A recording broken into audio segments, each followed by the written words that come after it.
Tyrion. Somewhere off in the far distance, a dying man was screaming for his mother. "To horse!" a man was yelling in Giscari, in the next camp to the north of the Second Sons. "To horse! To horse!" High and shrill, his voice carried a long way in the morning air, far beyond his own encampment. Tyrion knew just enough Giscari to understand the words, but the fear in his voice would have been plain in any tongue. "I know how he feels." It was time to find his own horse, he knew. Time to don some dead boy's armor, buckle on a sword and dagger, slip his dinted great helm down over his head. Dawn had broken, and a sliver of the rising sun was visible behind the city's walls and towers, blindingly bright. To the west, the stars were fading, one by one. Trumpets were blowing along the Skahazadan, war horns answering from the walls of Marine. A ship was sinking in the river mouth afire. Dead men and dragons were moving through the sky, whilst warships crashed and clashed on Slaver's Bay. Tyrion could not see them from here, but he could hear the sounds. Crash of hull against hull as ships slammed together, the deep-throated war horns of the Ironborn, and the queer high whistles of Karth, the splintering of oars, the shouts and battle cries, the crash of axe on armor, sword on shield, all mingled with the shrieks of wounded men. Many of the ships were still far out in the bay, so the sounds they made seemed faint and far away, but he knew them all the same. The music of slaughter. 300 yards from where he stood rose the wicked sister, her long arms swinging up with a clutch of corpses. Chunk, thump, and there they flew, naked and swollen, pale dead birds tumbling boneless through the air. The siege camp shimmered in a gaudy haze of rose and gold, but the famous stepped pyramids of Marine hulked black against the glare. Something was moving atop one of them, he saw. A dragon? But which one? At this distance, it could have easily have been an eagle. A very big eagle. After days spent hidden inside the musty tents of the Second Sons, the outside air smelled fresh and clear. Though he could not see the bay from where he stood, the tang of salt told him it was near. Tyrion filled his lungs with it. A fine day for a battle. From the east, the sounds of drumming rolled across the parched plain. A column of mounted men flashed past the harridan, flying the blue banners of the wind-blown. A younger man might have found it all exhilarating. A stupider man might have thought it grand and glorious, right up to the moment when some arse-ugly younkish slave soldier with rings in his nipple planted an axe between his eyes. Tyrion Lannister knew better. The gods did not fashion me to wield a sword, he thought. So why do they keep putting me in the midst of battles? No one heard, no one answered, no one cared. Tyrion found himself thinking back on his first battle. Shay had been the first to stir, woken by his father's trumpets. The sweet strumpet who'd pleasured him for half the night had trembled naked in his arms, a frightened child. Or was that all a lie as well? A ploy she used to make me feel brave and brilliant. What a mummer she might have been. When Tyrion had shouted for Podrick Payne to help him with his armor, he'd found the boy asleep and snoring. Not the quickest lad I've ever known, but a decent squire in the end. I hope he found a better man to serve. It was queer, but Tyrion remembered the Green Fork much better than the Blackwater. It was my first. You never forget your first. He remembered the fog drifting off the river, wending through the reeds like pale white fingers. And the beauty of that sunrise, he remembered that as well. Stars strewn across a purple sky, the grass shimmering like glass with the morning dew, red splendor in the east. He remembered the touch of Shay's fingers as she helped Pod with Tyrion's mismatched armor. That bloody helm, like a bucket with a spike. That spike had saved him, though, had won him his first victory. But Groat and Penny had never looked half as silly as he must have looked that day. Shay had called him fearsome when she saw him in his still, mind you. How could I have been so blind, so deaf, so stupid? I should have known better than to do all my thinking with my cock. The second sons were saddling their horses. They went about it calmly, unhurriedly, efficiently. It was nothing they had not done 100 times before. A few of them were passing a skin from hand to hand, though, whether it was wine or water he could not say. Bakoko was kissing his lover shamelessly, kneading the boy's buttocks with one huge hand, the other tangled in his hair. Behind them, Sir Garibald was brushing out the mane of his big gelding. Kem sat on a rock, gazing at the ground, remembering his dead brother perhaps, or dreaming of that friend back in King's Landing. Hammer and Nail moved from man to man, checking spears and swords, adjusting armor, putting an edge on any blade that needed it. Snatch chewed his sour leaf, japes and scratching at his balls with his hook hand. Something about his manner reminded Tyrion of Bronn. Sir Bronn of the Blackwater now, unless my sisters killed him. That might not be quite so simple as she thinks. He wondered how many battles these second sons had fought. How many skirmishes? How many raids? How many cities have they stormed? How many brothers have they left buried or left behind to rot? Compared to them, Tyrion was a green boy, still untested, though he had counted more years than half the company. This would be his third battle. Seasoned and blooded, stamped and sealed, a proven warrior, that's me. I've killed some men and wounded others, taken some wounds myself and lived to tell of them.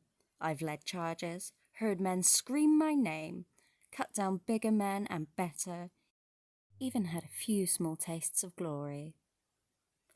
And wasn't that a fine, rich wine for heroes? And wouldn't I like another taste?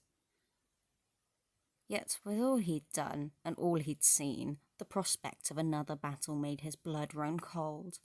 He had travelled across half the world by way of palanquin, poleboat and pig, sailed in slave ships and trading galleys, mounted whores and horses, all the time telling himself he did not care whether he lived or died, only to find that he cared quite a lot after all. The stranger had mounted his pale mare and was riding towards them with his sword in hand, but Tyrion Lannister did not care to meet him again. Not now. Not yet. Not this day. What a fool you are, imp. You let 100 guardsmen rape your wife, shot your father through the belly with a quarrel, twisted a golden chain around your lover's throat until her face turns black. Yet somehow, you think that you still deserve to live. Penny was already in her armor when Tyrion slipped back inside the tent they shared. She had been strapping herself into wooden plate for years in service to her mummery. Real plate and mail were not so different when she mastered all the clasps and buckles. And if the company steel was dinted here and rusted there, scratched and stained and discoloured, no matter. It should still be good enough to stop a sword. The only piece she had not donned was her helm. When he entered, she looked up. "You're not armoured! What's happening?" "The usual things. Mud and blood and heroism. Killing and dying. There's one battle being fought out on the bay, another one beneath the city walls. Whichever way the Yunkish turn, they have a foe behind them. The closest fighting is a good league off still. But we'll be in it soon. On one side or the other." The second sons were ripe for a change of masters. Tyrion was almost certain of that, though there was a great abyss between certain and almost certain. If I have misjudged my man, all of us are lost. Put on your helm and make sure the clasps are closed. I took mine off once to keep from drowning, and it cost me a nose. Tyrion picked at his scar. We need to get you into your armor first. If you wish. The boiled leather, with the iron studs, ringmail over that, then the gorget. He glanced about the tent. Is there wine? No. We had half a flagon left from supper. A quarter of a flagon, and you drank it. He sighed. I would sell my sister for a cup of wine. You would sell your sister for a cup of horse piss. That was so unexpected that it made him laugh aloud. Is my taste for horse piss so well known, or have you met my sister? I only saw her that one time when we jousted for the boy king. Groat thought she was beautiful. Groat was a stunted little lick-spittle with a stupid name. Only fools ride into battle sober. Plum will have some wine. What if he dies in battle? It will be a crime to waste it. Hold your tongue, I need to lace this jerkin up. Tyrion did try, but it seemed that the sounds of slaughter were growing louder, and his tongue would not be held. Pudding Face wants to use the company to throw the Ironman back into the sea, he heard himself telling Penny as she dressed him. What he should have done was send all his horse at the eunuchs, full charge, before they got 10 feet from their gates. Send the cats at them from the left, us and the windblown from the right, rip apart their flanks from both ends. Man to man, the Unsullied are no better or worse than any other spearmen. It's their discipline that makes them dangerous. But if they cannot form up into a spear wall, lift your arms, Penny said. There, that's better. Maybe you should command the younkish men. They use slave soldiers. Why not slave commanders? That would ruin the contest, though. This is just a Savas game to the wise masters. We're the pieces. Tyrion canted his head to one side, considering. They have that in common with my lord father, these slavers. Your father? What do you mean? I was just recalling my first battle, the Green Fork. We fought between a river and a road. When I saw my father's host deploy, I remember thinking how beautiful it was, like a flower opening its petals to the sun. A crimson rose with iron thorns. And my father, he had never looked so resplendent. He wore crimson armour with a huge great cloak made of cloth of gold. A pair of golden lions on his shoulders, another on his helm. His stallion was magnificent. His lordship watched the whole battle from atop that horse and never got within 100 yards of any foe. He never moved, never smiled, never broke a sweat, whilst thousands died below him. Picture me perched on a camp stool, gazing down upon a Savas board. We could almost be twins, if I had a horse, some crimson armour, and a great cloak sewn from cloth of gold. He was taller too. I have more hair. Penny kissed him. She moved so fast that he had no time to think. She darted in, quick as a bird, and pressed her lips to his. Just as quickly, it was over. What was that for? He almost said, but he knew what it was for. Thank you, he might have said, but she might have taken that as leave to do it again. Child, I have no wish to hurt you. He could have tried, but Penny was no child, and his wishes would not blunt the cut. For the first time for longer than he cared to think, Tyrion Lannister was at a loss for words. She looked so young, he thought. A girl, that's all she is, a girl. And almost pretty if you can forget that she's a dwarf. Her hair was warm brown, thick and curly. Her eyes were large and trusting. Too trusting. Do you hear that sound? Said Tyrion. She listened. What is it? she said as she strapped a pair of mismatched greaves onto his stunted legs. War, on either side of us, and not a league away. That's slaughter, Penny. That's men tumbling through mud with their entrails hanging out. That's severed limbs and broken bones and pools of blood. You know how the worms come out after a hard rain?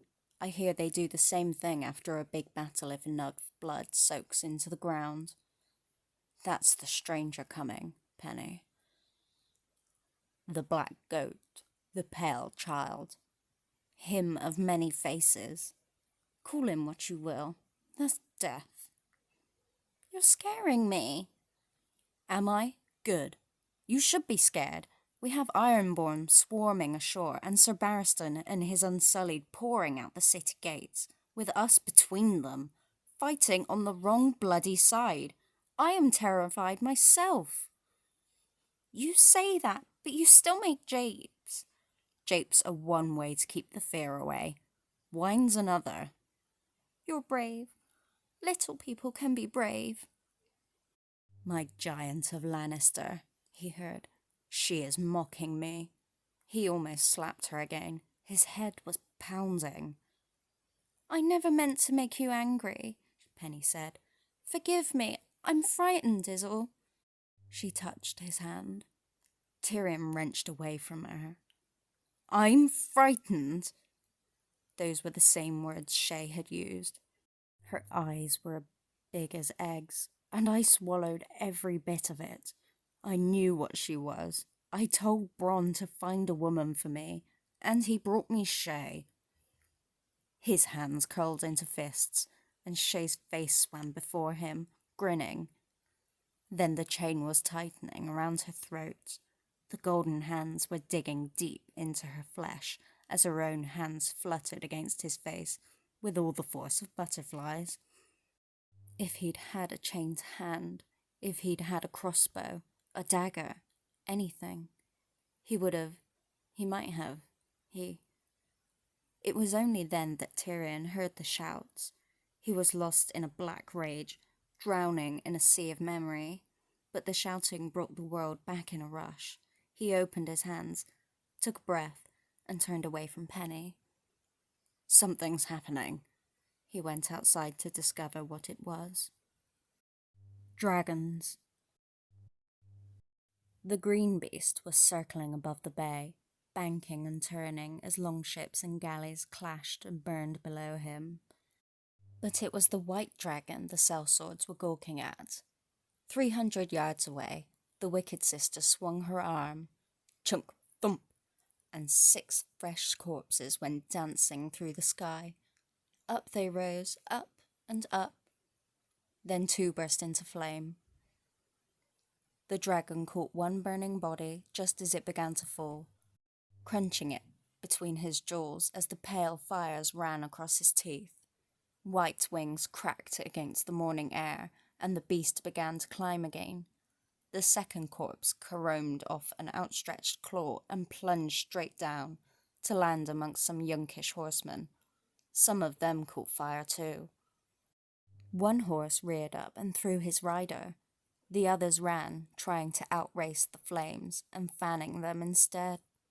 Tyrion Lannister could almost taste the panic as it rippled out across the camps. The sharp, familiar scent of urine filled the air. The dwarf glanced about and was relieved to see that it was Inkpot who had pissed himself, not him. You had best go change your breeches, Tyrion told him, and whilst you're about it, turn your cloak. The paymaster blanched but did not move. He was still standing there, staring as the dragon snatched corpses from the air, when the messenger came pounding up. A bloody officer? Tyrion saw at once. He was clad in golden armor and mounted on a golden horse. Loudly, he announced that he had come from the supreme commander of the Yunkai, the noble and puissant Gorjak zo Eraz. Lord Gorjak sends his compliments to Captain Plum and requests that he bring his company to the bay shore. Our ships are under attack. Your ships are sinking, burning, fleeing, thought Tyrion. Your ships are being taken, your men put to the sword. He was a Lannister of Casterly Rock, close by the Iron Islands. Iron-born reavers were no strangers to their shores. Over centuries, they had burned Lannisport at least thrice and raided it 24 times. Westermen knew what savagery the Ironborn were capable of. These slavers were just learning. "Captain's not here right now," Inkpots told the messenger. "He's gone to see the girl general." The rider pointed at the sun. "Lady Malazar's command ended with the rising of the sun. Do as Lord Gorjak instructs you." "Attack the squid ships, you mean? The ones out there in the water?" The paymaster frowned. "I don't see how, myself, but when Brown Ben gets back, I'll tell him what your Gorjak wants." "I gave you a command. You will act upon it now." "We take commands from our captain," Inkpot said in his usual mild tone. "He's not here, I told you." The messenger had lost his patience, Tyrion could see. "Battle is joined. Your commander should be with you." "Might be, but he's not. The girl sent for him. He went." The messenger went purple. "You must carry out your order!" Snatch spat a wad of well-chewed sour leaf out of the left side of his mouth. "Begging your pardon," he told the younkish rider, "but we're all horsemen here, same as my lord." Now, a good trained warhorse, he'll charge a wall of spears. Some will leap a fire ditch, but I never once seen any horse could run on water. "The ships are landing men," screamed the younkish lordling. "They've blocked the mouth of the Skahazadam with a fire ship, and every moment you stand here talking, another 100 swords come splashing through the shallows. Assemble your men and drive them back into the sea. At once! Gorjak commands it." "Which one is Gorjak?" asked Kem. "Is he the rabbit?" "Pudding face," said Inkpots. "Rabbit's not fool enough to send light horse against long ships." The rider had heard enough. "I shall inform Gorjak So Erez that you refuse to carry out his order," he said stiffly.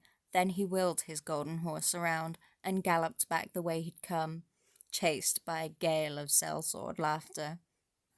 Inkpots was the first to let his smile die. "Enough," he said, suddenly solemn. "Back to it. Get those horses saddled. I want every man of you ready to ride when Ben gets back here with some proper orders. And put that cook fire out.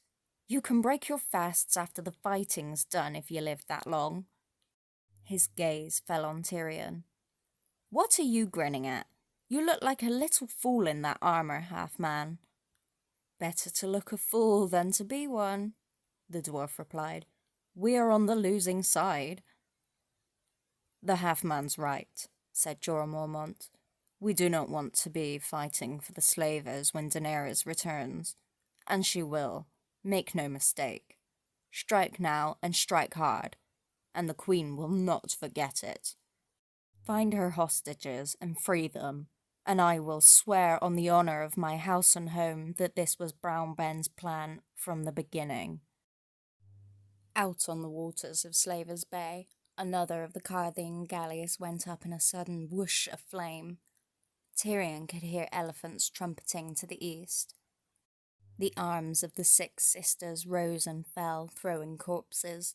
Shield slammed against shield as 2 spear walls came together beneath the walls of Marine. Dragons wheeled across overhead, their shadows sweeping across the upturned faces of friend and foe alike. Inkpots threw up his hands. "I keep the books, I guard our gold, I draw up our agreements, collect our wages, make certain that we have sufficient coin to buy provisions. I do not decide who we fight or when. That is for Brown Ben to say. Take it up with him when he returns." By the time Plum and his companions came galloping back from the camp of the girl general, the white dragon had flown back to its lair above Marine. The green still prowled, soaring in wide circles above the city and the bay on great green wings. Brown Ben Plum wore plate and mail over broad leather. The silk cloak flowing from his shoulders was his only concession to vanity. It rippled when he moved, the colour changing from pale violet to deep purple. He swung down from his horse and gave her over to a groom, then told Snatch to summon his captains. "Tell them to make haste," added Casporio the Cunning. Tyrion was not even a sergeant, but their Savas games had made him a familiar sight in Brown Ben's tent, and no one tried to stop him when he entered with the rest. Besides Casporio and Inkpots, Erlen and Bukoko were amongst those summoned. The dwarf was surprised to see Sir Jorah Mormont there as well. "We are commanded to defend the wicked sister," Brown Ben informed them. The other men exchanged uneasy glances. No one seemed to want to speak until Sir Jorah asked, "On whose authority?" "The girl's. Sir Grandfather is making for the Harridan, but she's afraid he'll turn towards the wicked sister next. The ghost is already down. Marcellin's freedmen broke the long lances like a rotten stick and dragged it over with chains. The girl figures Selmy means to bring down all the trebuchets." "It's what I'd do in his place," Sir Jorah said. "Only I would have done it sooner." "Why is the girl still giving orders?" Inkpot sounded baffled. "Dawn has come and gone. Can she not see the sun? She is behaving as if she were still the supreme commander." "If you were her, and knew that Pudding Face were about to assume command, you might keep giving orders too," said Mormont. "One is no better than the other," Casporio insisted. "True," said Tyrion, "but Malazar has the nicer teats." "Crossbows is how you hold the wicked sister," Inkpot said. "Scorpions, mangonels, that's what's needed. You do not use mounted men to defend a fixed position. Does the girl mean for us to dismount? If so, why not use her spears or slingers?" Kem stuck his pale blonde head inside the tent. "Sorry to disturb, my lords, but another rider's come. Says he has new orders from the Supreme Commander." Brown Ben glanced at Tyrion, then shrugged. "Send him in." "In here?" Kem asked, confused. "Here is where I seem to be," Plum said, with a trace of irritation. "If he goes somewhere else, he will not find me." Out went Kem. When he returned, he held the tent flap open for a youngish nobleman in a cloak of yellow silk and matching pantaloons. The man's oily black hair had been tortured, twisted, and lacquered to make it seem as if 100 tiny roses were sprouting from his head. On his breastplate was a scene of such delightful depravity that Tyrion sensed a kindred spirit. "The Unsullied are advancing towards the Harpy's daughter," the messenger announced. "Bloodbeard and 2 Giscari legions stand against them. Whilst they hold the line, you are to sweep around behind the eunuchs and take them in the rear, sparing none. This by the command of the most noble and puissant Morgar Zo Jerzin, Supreme Commander of the Yunkai." "Morgar?" Casporio frowned. "No, Gorjak commands today." "Gorjak Zo Eraz lies slain, cut down by Pentoshi treachery. The turncloak who names himself the Prince of Tatters shall die screaming for this infamy. The noble Morgar swears." Brown Ben scratched at his beard. "The windblown have gone over, have they?" he said in a tone of mild interest. Tyrion chortled. "And we've traded Pudding Face for the drunken conqueror. It's a wonder he was able to crawl out of the flagon long enough to give a halfway sensible command." The Yonkishman glared at the dwarf. "Hold your tongue, you verminous little—" His retort withered. "This insolent dwarf is an escaped slave," he declared, shocked. "He is the property of the noble Yezan Zo Kagaz, of hallowed memory." "You are mistaken. He is my brother in arms, a free man, a second son. Yezan's slaves wear golden collars." Brown Ben smiled his most amiable smile. "Golden collars, with little bells. Do you hear bells? I hear no bells." "Collars can be removed. I demand that the dwarf be surrendered for punishment at once." "That seems harsh, Jorah. What do you think?"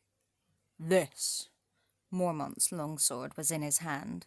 As the rider turned, Sir Jorah thrust it through his throat. The point came out the back of the Yonkishman's neck, red and wet. Blood bubbled from his lips and down his chin. The man took 2 wobbly steps and fell across the Savas board, scattering the wooden armies everywhere. He twitched a few more times, grasping the blade of Mormont's sword with one hand as the other clawed feebly at the overturned table. Only then did the Yonkishman seem to realize he was dead. He lay face down on the carpet in a welter of red blood and oily black roses. Sir Jorah wrenched his sword free of the dead man's neck. Blood ran down its fillers. The white Savas dragon ended up at Tyrion's feet. He scooped it up off the carpet and wiped it on his sleeve, but some of the Yunkish blood had collected in the fine grooves of the carving, so the pale wood seemed veined with red. "All hail our beloved queen, Daenerys, be she alive or be she dead." He tossed the bloody dragon in the air, caught it, grinned. "We have always been the queen's men," announced Brown Ben Plum. "Rejoining the Yunkai was just a plot." "And what a clever ploy it was." Tyrion gave the dead man a shove with his boot. "If that breastplate fits, I want it."